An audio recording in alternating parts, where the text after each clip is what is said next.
భారత మాజీ under-19 captain Unmukt Chand ఆసక్తికర వ్యాఖ్యలు చేశాడు. టీమిండియాకు వ్యతిరేకంగా ఆడటమే తన లక్ష్యమని తెలిపాడు. ప్రపంచంలోని అత్యుత్తమ జట్టుపై తన ఆటను పరీక్షించుకోవాలనే ఆసక్తి ఉందని చెప్పాడు. అయితే త్వరలో ఉన్ముక్త్ లక్ష్యం నెరవేరనుంది.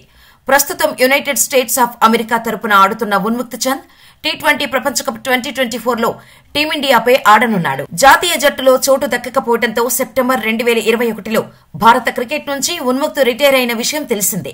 అయితే టీ20 ప్రపంచ కప్కు వెస్టిండీస్, యుఎస్ఏ సంయుక్తంగా ఆతిథ్యమిస్తున్న విషయం తెలిసిందే. టోర్నీకి ఆతిథ్యమిస్తున్న జట్టుగా యుఎస్ఏ నేరుగా అర్హత పొందింది. జూన్ 12న న్యూయార్క్లో నసావ్ కౌంటీ ఇంటర్నేషనల్ క్రికెట్ స్టేడియంలో అమెరికాతో భారత్ తలపడనుంది.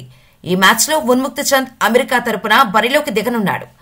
ఈ క్రమంలో తాజాగా ఇచ్చిన ఇంటర్వ్యూలో ఉన్ముక్త్ చంద్ మాట్లాడుతూ టీమిండియాకు వ్యతిరేకంగా ఆడటం చాలా వింతగా ఉంటుంది.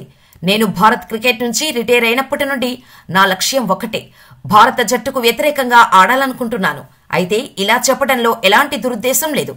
కానీ ప్రపంచంలోని అత్యుత్తమ జట్టుపై నన్ను నేను పరీక్షించుకోవాలి అని ఉన్ముక్త్ చంద్ చెప్పాడు. 2021లో భారత క్రికెట్కు వీడ్కోలు పలికిన ఉన్ముక్త్ అమెరికాలో మేజర్ లీగ్ క్రికెట్తో 3 ఏళ్ల పాటు ఒప్పందం చేసుకున్నాడు. భారత జాతీయ జట్టులో అవకాశాల కోసం ఎదురు చూసినా ఫలితం దక్కలేదు. అదే సమయంలో అమెరికా నుంచి లీగుల్లో ఆడేందుకు ఆఫర్ రావడంతో ఉన్ముక్త్ భారత క్రికెట్ నుంచి రిటైర్మెంట్ తీసుకున్నాడు.